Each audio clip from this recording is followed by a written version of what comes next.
Biden tops Trump by 2 points in hypothetical 2024 matchup, trails DeSantis. A new Quinnipiac University poll finds that President Biden is in close hypothetical races with two leading candidates, Republican Party's 2024 nomination. Biden leads former President Trump in a hypothetical 2024 rematch with 48% support to Trump's 46%. In a hypothetical election between Biden and Florida Governor Ron DeSantis, the other frontrunner for GOP, Biden trails 46 to DeSantis' 48.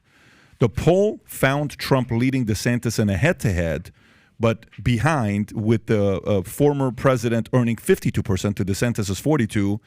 Biden, Trump, and DeSantis all had similar favorable ratings amongst registered voters, with 37% having a favorable view of Biden, 36% of Trump, and 36% of DeSantis. So in this case, they're saying Trump beats DeSantis, but Trump doesn't beat Biden.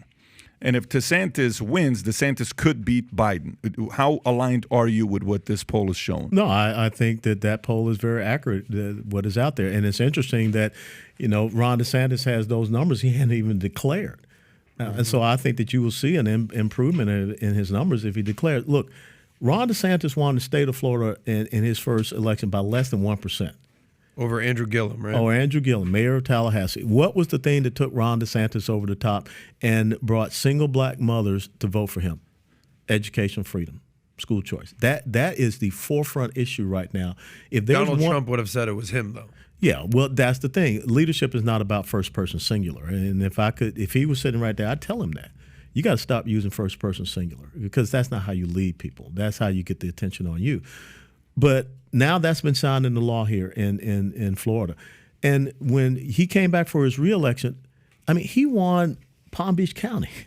He won Miami-Dade County. He won by almost 20 percentage Never points. happens where a Republican carries Miami-Dade County. Never. 1.5 million, by 1.5 million votes. Now, Dems will say Charlie Crist is hands down the worst candidate in the history of mankind who lost in every single. So is Joe Biden. And again, Charlie Crist was out there touting the policies, woke stuff, and all this other stuff of Joe Biden. Mm-hmm. The American people were rejected if they had something clear to decide. It's just the same as Jimmy Carter coming out and Ronald Reagan. Remember that Ronald Reagan commercial, This Morning in America? Who could not vote for that? There was only one state in the United States of America that never voted for Ronald Reagan. That was Minnesota. Did you see? Yeah, that's right. 49 out of 50. That was what? And by the way, Carter is Biden is the closest thing to Carter. If not, well, he's not yet worse data-wise, but he's worse in other ways. At least Carter was liked, and he Carter was a good man. A Navy submariner. Yeah. Academy graduate. No one could sit and say Carter hated America. No. Just the same as Bill Clinton. Bill Clinton pivoted after his midterm debacle. People will say Bill Clinton loved women more than America. That's an argument. That is an argument. I defer to that. Well, they were all American women. Yeah, they were American women. But Bill Clinton is the guy who stood.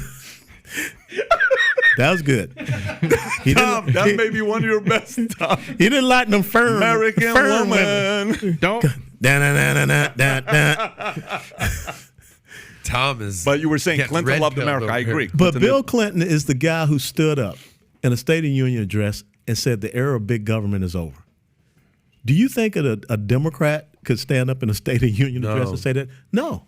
And so that's why, the blue dog Democrat, conservative Democrat, whatever you want to call it, they don't exist anymore.